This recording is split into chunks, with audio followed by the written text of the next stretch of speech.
कहानी की शुरुआत में हम अमेरिका के एक छोटे से टाउन में लोगों को नदी किनारे पिकनिक मनाते हुए देखते हैं। लेकिन तभी अचानक बिना किसी इंसान के एक बोट नदी में तैरती हुई उनके करीब आई। लेकिन बोट के अंदर जो मिला वो देखकर ये लोग हैरान रह गए। इस बोट के अंदर एक बुरी तरह से गली सड़ी डेड बॉडी थी। ये शरीर बहुत ज्यादा बुरी हालत में था। जल्द ही वहाँ का पुलिस चीफ जॉन हॉकिंस वहाँ पहुँच गया। हॉकिंस के आने से पहले ही फोरेंसिक ऑफिसर कॉनी वहाँ पहुँच चुकी थी। उसने हॉकिंस को बताया कि डेड बॉडी बहुत बुरे हाल में है और इसके शरीर में हड्डियां तो हैं ही नहीं, सिर्फ मांस बचा है। ये बहुत अजीब सा केस था। ऐसा लग रहा था किसी ने हड्डियां निकाल ली हो, जो कर पाना आमतौर पर नामुमकिन सा लगता है। शरीर को पोस्टमार्टम के लिए भेज दिया गया। जेकब नाम के डॉक्टर ने शरीर का निरीक्षण किया। पूरी जांच पड़ताल के बाद जेकब ने हॉकिंस को बताया कि ऐसा ही लग रहा है कि किसी ने बड़े ही ध्यान से सारी हड्डियां निकाल ली हों। लेकिन सोचने की बात यह है कि ऐसा किया कैसे होगा उसने। जेकब को इस शरीर के अंदर एक मधुमक्खी जैसा कीड़ा भी मिला। इस कीड़े को जेकब ने एक जार में बंद कर दिया था। हॉकिंग ने कॉनी को ये जार दिया ताकि इसे ध्यान से रख दिया जाए। हो सकता है ये सबूत के तौर पर काम आ जाए और मौत के कारण का पता लगाया जा सके। जल्द ही कॉनी को इस आदमी का नाम पता चला। इस आदमी का नाम था डॉक्टर कोल पार्सन्स। वो एक साइंटिस्ट है जो लगभग 1 साल पहले यहाँ रहने आया था। उन्हें इस आदमी का वॉलेट और कुछ सामान बोट पर ही मिला। वो पहले यूनिवर्सिटी में एक प्रोफेसर हुआ करता था, लेकिन फिर उसने सब कुछ छोड़ दिया और अकेले जाकर नदी के किनारे रहने लगा, जंगल के बीचों बीच। हॉकिंस को इस केस की अच्छे से जांच करने के लिए उस आदमी के घर जाना होगा। इसके बाद हम मैग नाम की एक लड़की को देखते हैं जो कि हॉकिंस की एक्स गर्लफ्रेंड है। मैग पुलिस के लिए जंगल की गाइड के तौर पर काम करती थी। हॉकिंस ने मैग से मिलकर इस केस के बारे में पूरी जानकारी दी। मैग उस साइंटिस्ट को जानती थी। लगभग 1 साल पहले मैग ने उस साइंटिस्ट की कुछ सामान लाने में मदद भी की थी। वो जानती थी कि ये साइंटिस्ट किसी एक्सपेरिमेंट पर काम कर रहा है, लेकिन इस एक्सपेरिमेंट के बारे में ज्यादा कुछ नहीं पता उसे। हॉकिंस ने मैग को अपने साथ चलने के लिए कहा ताकि इस केस की अच्छे से छानबीन हो सके, और मैग इसके लिए तुरंत मान भी गई। हॉकिंस ने जेकब को भी साथ आने को कहा। इस छानबीन पर चलने से पहले हॉकिंस ने कुछ सूचना इकट्ठी की और तभी उसे एक और परेशान कर देने वाली खबर मिली। उस साइंटिस्ट की एक छोटी बेटी भी थी जो लगभग 1 साल पहले गायब हो गई थी और उसे आज तक कोई नहीं ढूंढ पाया। अगले ही दिन हॉकिंस, मैग और जेकब ने सारा सामान बांधा और घने जंगल की ओर निकल पड़े। इस सफर का कुछ हिस्सा उन्हें बोट से तय करना होगा ताकि वो साइंटिस्ट के केबिन तक पहुंच सके। जब ये लोग रास्ते में थे तो अचानक कॉनी का फोन आया। कॉनी ने बताया कि जो कीड़ा इस आदमी के शरीर में मिला है वो कल तो मर गया था और आज फिर से जिंदा हो गया। कॉनी ने पूछा कि क्या मैं इस कीड़े को जांच के लिए लैब में भेज दूं, लेकिन हॉकिंस ने कहा कि मेरे लौटने का इंतजार करो। कॉनी ने ये भी बताया कि जब इस साइंटिस्ट की बेटी गायब हुई थी तो उसकी पत्नी का दिमागी संतुलन हिल गया था और उसे 3 महीने तक अस्पताल में रखा गया था। वो बार बार अपने पति को ही अपनी बेटी के गायब होने के लिए जिम्मेदार ठहरा रही थी। जैसे जैसे रात हुई, हॉकिंस, मैग और जेकब अपनी मंजिल तक पहुँचे। कभी नदी किनारे जो सुंदर घर हुआ करता था वो अब एक डरावना अकेला कैबिन बन चुका है जहाँ कोई नहीं आता जाता, किसी तरह का कोई रखरखाव नहीं है। मैग ये देखकर बहुत दुखी हुई क्योंकि जब 1 साल पहले वो यहाँ आई थी तो ये जगह बहुत खूबसूरत थी। हॉकिंस ने मैग और जेकब को बाहर रुकने को कहा और उसने पहले अंदर जाकर देखा कि वहाँ कोई खतरा तो नहीं है। उसने आवाज भी लगाई कि शायद अंदर कोई हो, लेकिन ये जगह पूरी तरह तहस नहस हो चुकी थी। सारा सामान, फर्नीचर इधर उधर बिखरा हुआ था और ये तो देखकर ही पता चल रहा था कि यहाँ काफी समय से कोई नहीं रह रहा। जब हॉकिंस ने इस जगह की छानबीन शुरू की तो उसे कुछ अजीबोगरीब चीजें मिली, जैसे अजीब तरह से हिलती हुई छत, जिसे देखकर ऐसा लग रहा था मानो वो जिंदा हो। जल्द ही हॉकिंस को एक कमरा मिला जिसका दरवाजा बहुत अच्छी तरह से बंद किया गया था। उसने अभी के लिए ये दरवाजा नहीं खोला और बाहर मैग और जेकब को बुलाने गया।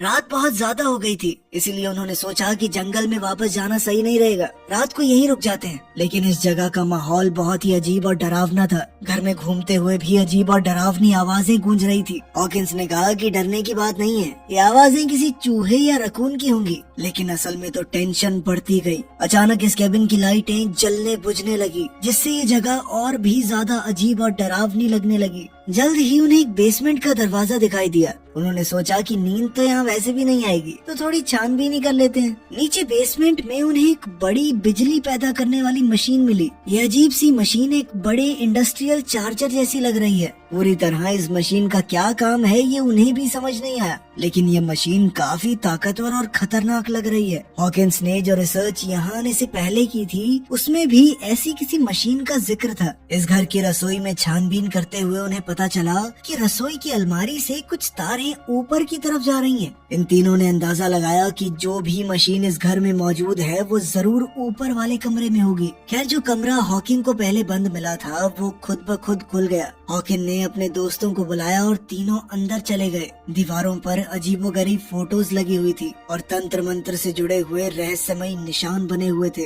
लेकिन कुछ साइंस से जुड़ी चीजें भी थी। ये साइंस और काले जादू का एक मिक्सचर सा लग रहा था। वहाँ कुछ फोटोज तो बहुत ज्यादा दिल दहला देने वाली थी। वो लोग छानबीन कर ही रहे थे कि अचानक एक मकड़ी ने जेकब के मुंह पर काट लिया। डरा और घबराया हुआ जेकब अपने कमरे के बाहर भागा। हॉकिंस ने कॉनी को फोन किया और कहा कि पता लगाओ ये अजीबोगरीब घर किसने बनाया है, लेकिन छत से आ रही इलेक्ट्रोमैग्नेटिक रेडिएशन की वजह से उसके फोन का सिग्नल टूट गया। वहीं जेकब और हॉकिन के बीच में भी मैग को लेकर कुछ टेंशन थी। दरअसल हॉकिन से पहले मैग जेकब की गर्लफ्रेंड थी और वो आज भी कहीं न कहीं उससे प्यार करता था। इस वजह से उन तीनों के बीच में माहौल थोड़ा अजीब हो गया। जैसे ही वो लोग सोने की तैयारी करने लगे, हॉकिन का कहना था कि उन तीनों को एक ही कमरे में रुकना चाहिए ताकि अगर कोई भी खतरा आए तो वो लोग मिलकर उसका सामना कर सकते हैं। लेकिन मैग ने कहा कि देखो मुझे अपना खुद का कमरा चाहिए, मैं नहीं एडजस्ट कर सकती तुम लोगों के साथ।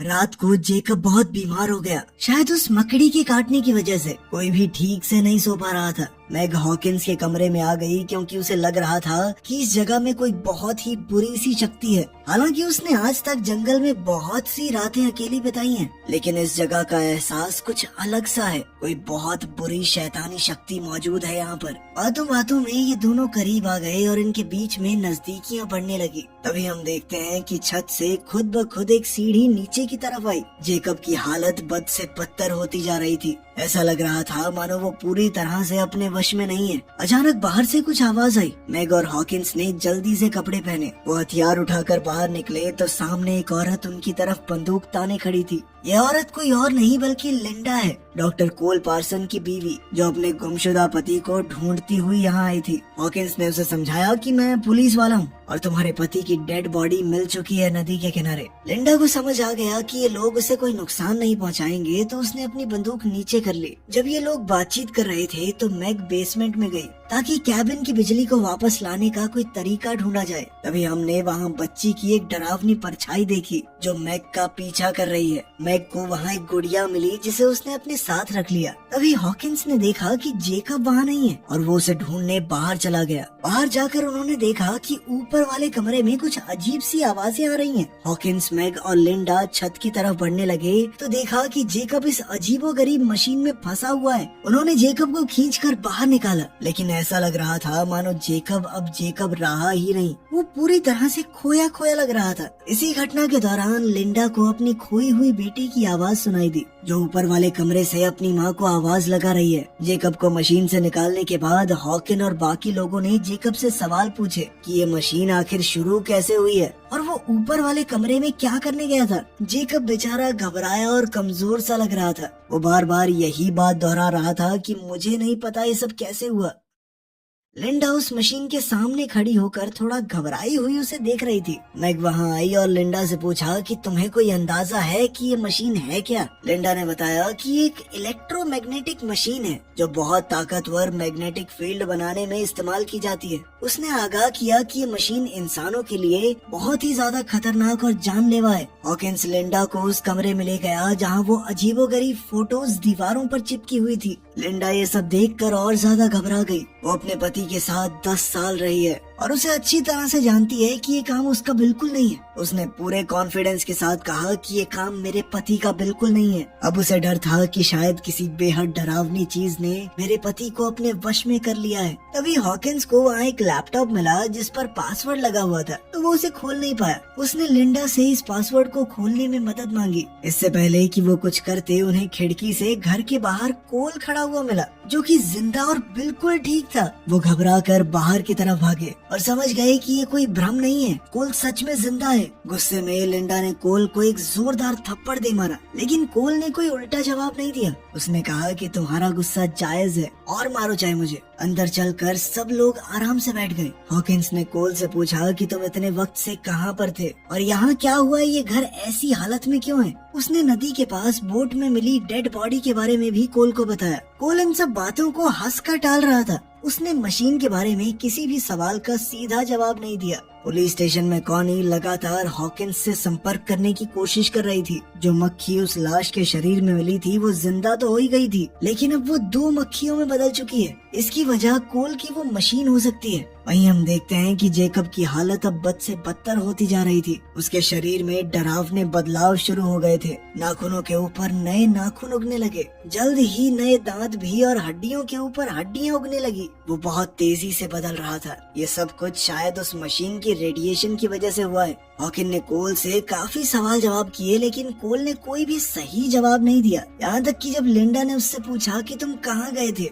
तब भी उसने कोई खास ढंग का जवाब नहीं दिया। और उधर जेकब कोल की बातें इस तरह मान रहा था मानो वो उसका कोई नौकर हो। जब लिंडा जेकब की हालत देखने गई तो उसका शरीर इस तरह से बदला हुआ देखकर वो बहुत ज्यादा डर गई। वो तुरंत हॉकिंस और मैक को बताने गई। जेकब के शरीर में ऐसा भयानक बदलाव देखकर वो लोग समझ गए कि उन्हें जल्द से जल्द यहाँ से निकलना होगा। जब वो लोग बाहर निकले तो देखा कि जिस बोट से वो सब यहाँ पर आए थे वो अब गायब है। हॉकिंस को कोल के ऊपर अब और ज्यादा शक होने लगा, लेकिन कोल अभी भी इन सारी चीजों को मजाक में ले रहा था। हॉकिंस ने गुस्से में अपना आपा खो दिया। उसने कोल को एक जबरदस्त मुक्का दे मारा और उसे बांध दिया ताकि वो आगे किसी चीज में मुसीबत न पैदा कर सके। लिंडा ने कहा कि हमें थोड़ा ढूंढना चाहिए, यहाँ आसपास कोई तो होगा ही जो यहाँ से बाहर निकलने में हमारी मदद कर सके।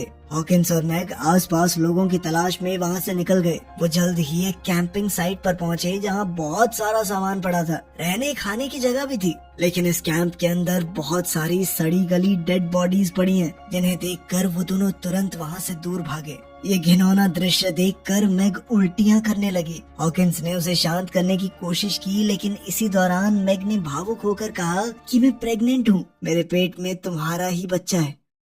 इस वक्त कैबिन में लिंडा कोल के साथ अकेली थी। लिंडा ने जब सच की कड़ियों को जोड़ना शुरू किया तब उसे समझ आया कि कोल ने बहुत सी सच्चाई सबसे छुपा कर रखी है। उसने कोल के लैपटॉप के पासवर्ड में टिंकर बेल डाल दिया, जिससे लैपटॉप तुरंत खुल गया। दरअसल कोल उसे पहले ही इसी नाम से पुकारा करता था। थोड़ी छानबीन के बाद उसे लैपटॉप में कुछ डरावनी वीडियोस मिली, जिसमें कोल ने कई लोगों पर एक्सपेरिमेंट किया। हर आदमी जो उस मशीन से गुजरा वो अपने अंदर एक बुरी शक्ति के साथ बाहर आया, जैसे कि कोई बुरी ताकत उनके ऊपर कब्जा कर लेती हो। लिंडा को ये भी पता चला कि कोल खुद भी इस मशीन से गुजर चुका है और नदी के किनारे जो लाश मिली थी वो सच में कोल की ही है। और अब जो कोल उनके सामने है वो उसका पति नहीं, एक वैश्य दरिंदा है जिसे इस मशीन ने बनाया है। इन वीडियोस में उसने ये भी देखा कि कोल ने अपनी खुद की बेटी को भी इस भद्दे एक्सपेरिमेंट में बलि चढ़ा दिया। इसी बीच कोल ने लिंडा को उस कमरे में बंद कर दिया ताकि वो उसके काम में अड़चन न डाल पाए।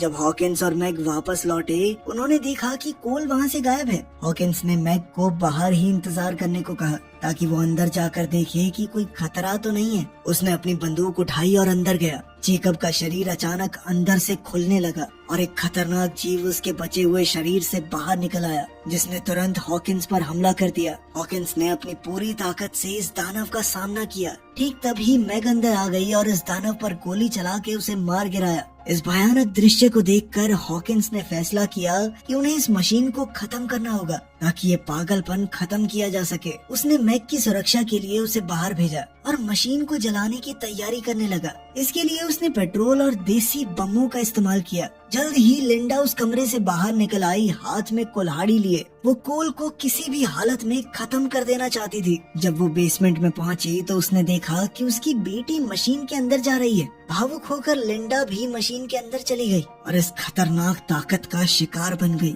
बाहर इसी महीने शिकार हुए लोग जंगल में कहीं कहीं से कैबिन की तरफ बढ़ने लगे। मैग जितने लोगों को मार सकती थी उन्हें मारती रही, लेकिन कोई फायदा नहीं था। क्योंकि जंगल से ही अजीबोगरीब इंसान बहुत ज्यादा तेजी से बाहर आने लगे। उधर बेसमेंट में हॉकिंस को पेट्रोल मिला और वो उसे उठाकर ऊपर वाले कमरे में जाने लगा। अब लिंडा का शरीर भी काफी हद तक बदल चुका था, जिस वजह से मैग को मजबूरी में उसे भी गोली चलाकर खत्म करना पड़ा। ऊपर वाले कमरे में हॉकिंस और कोल के बीच हाथापाई शुरू हो गई। कोल ने हॉकिंस की 2 उंगलियां मुंह से काटकर अलग कर दी। हॉकिंस ने एक लोहे की रॉड से कोल का सर कुचल दिया। मौका मिलते ही हॉकिंस ने मशीन को आग लगा दी। आग बहुत जल्दी फैलने लगी थी, इसलिए हॉकिंस ने चिल्लाकर मैग को बाहर जाने के लिए कहा। मैग तो बाहर चली गई, लेकिन कोल दोबारा उठ गया और उसने हॉकिंस को पकड़ लिया ताकि वो बच कर न जा पाए। एक बड़े धमाके से पूरा घर उड़ गया और सब कुछ तबाह हो गया, लेकिन हॉकिंस ने उसे रोकने के चक्कर में अपनी जान कुर्बान कर दी। अब मैग अकेली रह गई थी और हर तरफ से अपने ऊपर हमला होता देखकर वो सुन्न पड़ गई।